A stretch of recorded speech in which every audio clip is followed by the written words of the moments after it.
কি করলে সাপ আদপেই আমাদেরকে কামড়াতে পারবে না, আসুন আমরা পয়েন্ট করে করে সেগুলো জেনে নিই। 1 নম্বর পয়েন্ট, বাড়ির চারপাশ কিন্তু পরিষ্কার পরিচ্ছন্ন রাখতে হবে। 2 নম্বর, রাতের বেলা যখন বিছানায় শোবেন তখন মশারি টাঙিয়ে শোবেন। বিশেষ করে আপনি যদি মেঝেতে ঘুমান তাহলে কিন্তু মশারি টাঙাতে হবে এবং মশারি গজতেও হবে। 3 নম্বর, রাতে ঘুমানোর সময় আলো জাতীয় জিনিস হাতে রাখুন, মানে টর্চ জাতীয় জিনিস হাতে রাখবেন। 4 নম্বর, বুট জুতো যদি পরেন সেটা কিন্তু ভালো করে ঝেড়ে নিয়ে তবে পরবেন, এর মধ্যে কিন্তু সাপ থাকতে পারে। পরের যে পয়েন্ট, আপনার বাড়িতে যদি গর্ত ফাটল এই সমস্ত কিছু থাকে, বিশেষ করে ইঁদুরের গর্ত থাকে, তাহলে কিন্তু সেটা অবশ্যই বুঝিয়ে ফেলবেন।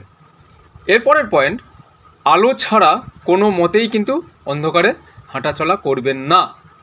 একান্ত যদি বাধ্য হন অন্ধকারে যেতে আসতে, তাহলে হাততালি দিয়ে দিয়ে না গিয়ে আপনি লাঠি মাটিতে ঠুকে ঠুকে যাতায়াত করুন, কারণ হাততালি দিয়ে কোনো লাভ নেই। সাপ কেবলমাত্র সিনেমাতেই শুনতে পায়, বাস্তবে কিন্তু সাপের কান নেই, সাপ শুনতে পায় না। পরের যে পয়েন্ট, আপনি যখন মাঠের কাজ করবেন তাহলে সেক্ষেত্রে হয় ফুল প্যান্ট পরুন, অথবা আপনি এমনও করতে পারেন যে সিমেন্টের বস্তা মোজার মতো করে পায়ে পরে রাখতে পারেন, তাহলে সেক্ষেত্রে সাপের কামড় খাবার সম্ভাবনা নেই।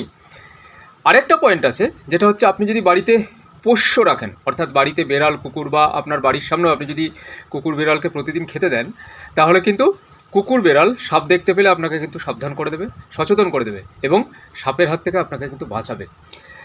সবসময় খেয়াল রাখবেন যে কোনো মন্ত্রতন্ত্র, মাদুলি, কবচ এই সমস্ত কিছু কখনোই সাপের কামড় থেকে আপনাকে রক্ষা করতে পারে না। সাপে যদি কামড়ায়ও, সাপের একমাত্র ওষুধ হচ্ছে এভিএস, অ্যান্টিভেনম সিরাম, যেটা আপনি কেবলমাত্র সরকারি হসপিটালে পাবেন। তাই সাপে কামড়ালেও মনসার থান, ওঝার থান, ফকিরের থানে না গিয়ে সোজা হসপিটালে যান, এভিএস নিন, সুস্থ হয়ে উঠুন। আশা করি বুঝাতে পারলাম।